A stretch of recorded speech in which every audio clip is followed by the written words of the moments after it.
I'm Tim Greiner. I am the director of the Hematopathology section of 6 faculty members in the Department of Pathology and Microbiology. I am also the director of the Hematopathology Fellowship Program. My name is Allison Cushman-Vokoun, and I'm the medical director of the Molecular Diagnostics Laboratory at Nebraska Medicine, and I'm also the fellowship director for the MGP Fellowship Program at the University of Nebraska Medical Center.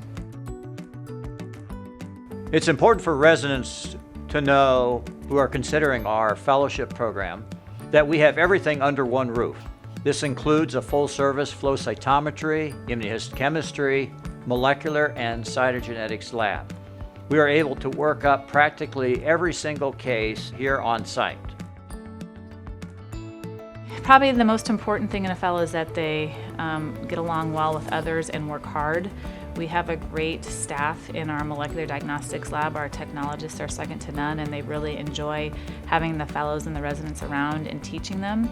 They're excellent teachers, and so I really want someone who's going to come in and work hard, interact well with the technologists, and really be receptive to the technologists teaching them and asking them questions and asking them to perform tasks that might need to be done. One of the important features of our training program is a slide conference on Monday morning of last week's interesting cases.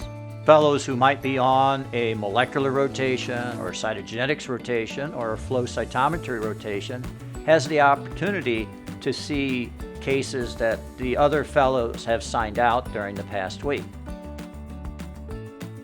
The lymphoma study group drew me to Nebraska Medicine to help with more clinical practice as well as offer a lot of research opportunities.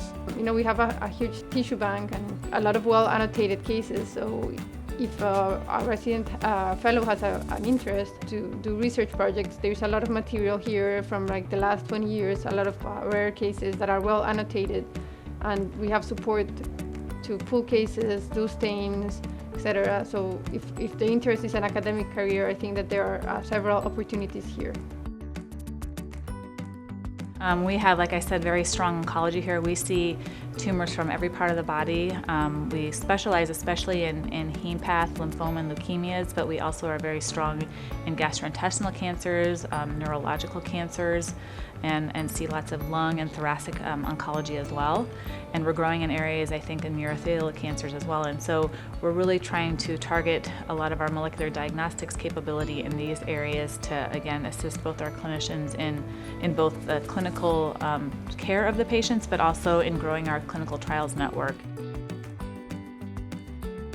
We have extremely experienced staff, but in order for others to carry on the success we have here, we have to have people that want to go above and beyond those boundaries and come in and be part of our program to carry on the legacy. I would just say that the hospital is extremely supportive of education here at the Nebraska Medicine. They realize it's one of the missions of the hospital is to be a training hospital, and I feel like if there's something that we need, they try their best to try and get us what we need in order to make sure it's a great educational experience for our fellows and residents here.